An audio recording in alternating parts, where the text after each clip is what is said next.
किसी ने बड़े कमाल की बात कही है कि आवाज ऊंची हो तो कुछ लोग सुनते हैं, लेकिन अगर बात ऊंची हो तो बहुत सारे लोग सुनते हैं। हाय गाइस, मैं हूं आरजे कार्तिक। एक छोटी सी कहानी। ये कहानी एक लड़के की। 24 साल का लड़का जो सेठ के यहाँ पर नौकरी करता था। उसके माँ बाप इस दुनिया में नहीं थे। जिंदगी बड़ी परेशानी में चल रही थी।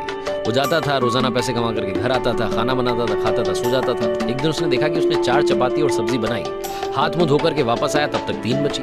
दूसरे दिन भी यही हुआ। तीसरे दिन उसने ध्यान रखा और चूहे को पकड़ लिया। एक चूहा मोटा सा चपाती लेके जा रहा था। चूहे को पकड़ा तो चूहे ने कहा कि भैया मेरी किस्मत का क्यों खा रहे हो, मेरी चपाती तो मुझे ले जाने दो। तो लड़के ने कहा बेटा मेरे पास में ज्यादा पैसा नहीं, सिर्फ 4 मैंने बनाई है चपाती, उसमें से एक तुम ले जा रहे हो, मैं क्या करूंगा, मेरी जिंदगी ने मुझे बेहाल कर रखा है। चूहे ने कहा कि तुम्हारे सारे सवालों के जवाब तुम्हें एक इंसान दे सकता है। लड़के ने पूछा कि कौन है? तो चूहे ने कहा कि गौतम बुद्ध, उनके आश्रम में जाओ, उनसे अपनी जिंदगी के बारे में पूछो, वो तुम्हें रास्ता बताएंगे कि करना क्या है। लड़के ने कहा बहुत बढ़िया बात है। चूहे की बात मान ली। गौतम बुद्ध से मिलने के लिए चल पड़ा। सेठ से छुट्टी ले ली 5-6 दिन की। रास्ता लंबा था, रात हो गई। इस लड़के को कुछ दिखाई नहीं दे रहा था। थोड़ी दूर पर एक हवेली दिखाई दी, वहां गया, जाकर के शरण मांगी। हवेली की मालकिन ने पूछा कि बेटा कहाँ जा रहे हो? तो लड़के ने कहा कि गौतम बुद्ध के आश्रम जा रहा हूं, उनसे मिलने के लिए। तो मालकिन ने कहा कि बहुत बढ़िया जगह जा रहे हो, गौतम बुद्ध से हमारे एक सवाल का जवाब लेकर के आना, अगर वो सवाल का जवाब दे दें। तो लड़के ने कहा जरूर, आपका सवाल पूछूंगा, बताइए। तो हवेली की मालकिन ने कहा कि बेटा मेरी 20 साल की बेटी है, जो 20 सालों से एक शब्द नहीं बोली है, बोल नहीं सकती है। बस उनसे पूछ लेना कि ये बेटी कब बोलेगी। ये बोलते बोलते उनकी आंखों में आंसू आ गए। लड़के ने कहा माता जी आप परेशान मत हो, मैं जाऊंगा और आपके सवाल का जवाब जरूर लेकर आऊंगा। लड़का अगले दिन चल पड़ा। रास्ता बहुत ज्यादा लंबा था। रास्ते में उसे बड़े बड़े पहाड़ मिले, ऊंचे ऊंचे पहाड़, बर्फ वाले पहाड़। उसे समझ नहीं आ रहा था कि कैसे पार करूंगा, बड़ी देर हो जाएगी। तभी उसे एक जादूगर दिखाई दिया जो वहां बैठ करके तपस्या कर रहा था। जादूगर के पास गया, उससे बोला कि मुझे गौतम बुद्ध से मिलने के लिए जाना है, रास्ता तो बहुत ही परेशानी वाला लग रहा है, कैसे मैं पार करूंगा? तो जादूगर ने कहा कि गौतम बुद्ध से मिलने जा रहे हो, मेरे एक सवाल का जवाब लेकर के आ जाना, तुम्हें पहाड़ तुम्हें फटाफट से पार करा दूंगा। लड़के ने कहा आपका सवाल बताओ। तो जादूगर ने कहा कि 1000 सालों से यहाँ पर इसी पहाड़ पर तपस्या कर रहा हूँ स्वर्ग जाने के लिए, मुझे समझ नहीं आ रहा कि स्वर्ग कब जाऊंगा। तो लड़के ने कहा ठीक है, आपके सवाल का जवाब लेकर के आते हैं। जादूगर ने छड़ी घुमाई, लड़के को पहाड़ पार करा दिया। मैदानी इलाका आ गया। वहां पर एक बड़ी सी नदी थी। लड़के के सामने फिर से समस्या थी कि अब ये नदी कैसे पार करें। तभी उसे वहां पर एक बड़ा सा कछुआ दिखाई दिया। कछुए से मदद मांगी कि आपकी पीठ पर बैठा करके मुझे नदी पार करा दीजिए। कछुए ने कहा ठीक है। जब नदी पार कर रहे थे तो कछुए ने पूछा कि कहाँ जा रहे हो? तो लड़के ने कहा गौतम बुद्ध से मिलने जा रहा हूँ। कछुए ने कहा वाह यार, बड़ी अच्छी जगह जा रहे हो, एक काम करना मेरे सवाल का जवाब ले आना। तो लड़के ने कहा कि आपका भी सवाल बताइए।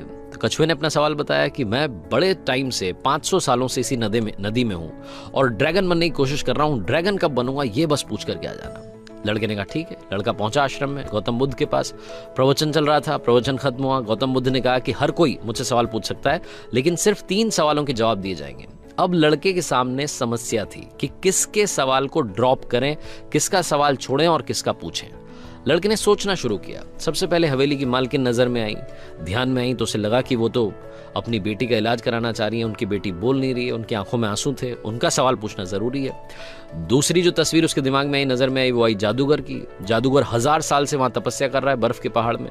तीसरी तस्वीर आई कछुए की, जो 500 साल से नदी में ड्रैगन बनना चाह रहा है। फिर लड़के को अपनी तस्वीर नजर आई, जो सेठ के यहाँ पर एक लड़का नौकरी कर रहा है। लड़के ने सोचा कि मैं तो नौकरी कर ही रहा हूँ, खाना खा ही रहा हूँ, ठीक चल ही रहा है, थोड़ी और मेहनत करूंगा, कुछ बदलूंगा। इन 3 लोगों की जिंदगी में बदलाव लाना जरूरी है, इन 3 के सवाल पूछने जरूरी है। लड़के ने गौतम बुद्ध से तीनों के सवाल पूछे।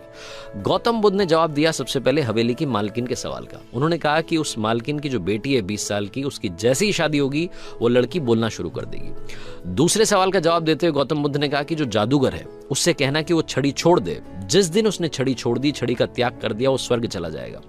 तीसरा सवाल था कछुए का। गौतम बुद्ध ने कहा कि उस कछुए से कहना कि अपना कवच उतार दे, जिस दिन उसने कवच उतार दिया उस दिन वो ड्रैगन बन जाएगा। लड़के ने नमस्कार किया, प्रणाम किया, चल पड़ा वापस। रास्ते में कछुआ मिला। कछुए से कहा कि भैया कवच उतार दो। गौतम बुद्ध ने कहा तुम ड्रैगन बन जाओगे। कछुए ने जैसे ही कवच उतारा, मोती ही मोती निकल आया। कछुए ने कहा मोती का मैं क्या करूंगा, आप ले जाओ। लड़के को मोती दे दिए और कछुआ ड्रैगन बन गया। थोड़ा आगे चला तो जादूगर मिला। जादूगर को जाकर के कहा कि भैया आपको छड़ी छोड़नी पड़ेगी, तभी आप स्वर्ग जा पाओगे। जादूगर ने कहा ये लो छड़ी छोड़ दी, ये छड़ी तुम रख लो, मैं स्वर्ग चला जाऊंगा। जादूगर स्वर्ग चला गया। और अब आई बारी तीसरे सवाल की। ये पहुंचा उस हवेली में जहां मालकिन ने सवाल भेजा था।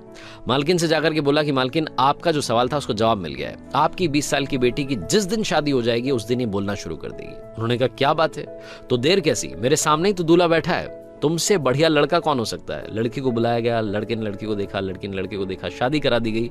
और जैसे ही शादी हुई, लड़की ने पहली बात बोली कि आप तो वही हो जो उस दिन रात में हमारे यहाँ आकर के रुके थे। लड़की ने बोलना शुरू कर दिया। लड़के के पास में जिंदगी में पैसा आ गया, क्योंकि मोती मोती आ गए, जादूगर की छड़ी आ गई, ताकत आ गई, और शादी भी हो गई। लड़के की जिंदगी सेटल हो गई, सिर्फ इसलिए क्योंकि उसने अपने सवाल का त्याग कर दिया था।